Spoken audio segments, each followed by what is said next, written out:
Hi. അപ്പോൾ നമ്മളെ ഒരുപാട് ആർട്ട് ട്രൈ ചെയ്ത് നോക്കിയിട്ടുണ്ട്. അപ്പോൾ നമുക്കിന്ന് വീണ്ടും ഒരു 3D കൂടി ചെയ്ത് നോക്കാം. 3D ചെയ്യാൻ വേണ്ടി നമുക്ക് നേരെ ബുക്ക് തല തിരിച്ച് പിടിക്കാം. കാരണം നമുക്ക് മുകളിലത്തെ ഭാഗം കട്ട് ചെയ്യണം. അതിന് വേണ്ടി എനിക്കാണെങ്കിൽ കോമ്പസ് ഒന്നും കിട്ടിയില്ല. അതുകൊണ്ട് ഞാനിവിടെയുള്ള ഉപ്പ് പാത്രത്തിൻ്റെ മൂടിയൊക്കെയാണ് എടുത്തിട്ടുള്ളത്. നിങ്ങൾ കോമ്പസായിട്ട് വരച്ചോണ്ട് കേട്ടോ. നമുക്ക് ചെയ്യുമ്പോൾ ഒരുപാട് സാറ്റിസ്ഫാക്ഷനും ചെയ്ത് കഴിഞ്ഞാൽ അതിൽ കൂടുതൽ സാറ്റിസ്ഫാക്ഷനും കിട്ടുന്ന ഒരു പരിപാടിയാണ് ആർട്ട്. ഞാനിത് ചെയ്ത് തുടങ്ങിയതിന് ശേഷം ഞാൻ ഇതിനൊരു അഡിക്റ്റാണ്.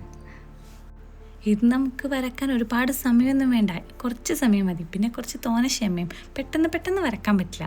ഒന്ന് മെല്ലെ ഇരുന്നിട്ട് ഒരുപാട് ടൈം എടുക്കാതെ നമുക്കിത് വരച്ച് കംപ്ലീറ്റ് ആക്കാൻ പറ്റും. ഞാൻ അങ്ങനെ കംപ്ലീറ്റ് ആക്കിയ ഒരു 3D പിക്ചറാണിത്. എനിക്കെന്തായാലും ഇത് ഇഷ്ടമായിട്ടുണ്ട്.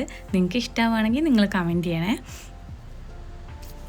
ഇനി ഇതുപോലെ ഒന്ന് ഷെയ്ഡൊക്കെ ചെയ്ത് കൊടുത്തിട്ട് നമുക്ക് ആ സെൻറ്ററിൽ നിന്ന് കട്ട് ചെയ്തെടുക്കാം. ഞാൻ പറഞ്ഞിട്ടുണ്ടായിരുന്നല്ലോ മേൽഭാഗം നമുക്ക് കട്ട് ചെയ്യാനുള്ളതാണെന്ന്. അപ്പോൾ നമ്മളത് കട്ട് ചെയ്തെടുത്താൽ ഇതുപോലെ ഉണ്ടാവും. അപ്പോൾ എങ്ങനെയുണ്ട്? കുറച്ച് സമയം കൊണ്ട് നമ്മൾ വരച്ച 3D പിക്ചർ അടിപൊളിയല്ലേ? അപ്പോൾ നിങ്ങൾക്ക് ഇഷ്ടപ്പെടുകയാണെങ്കിൽ ലൈക്ക് ചെയ്യാനും സബ്സ്ക്രൈബ് ചെയ്യാനും മറക്കല്ലേ. അപ്പോൾ ഓക്കെ.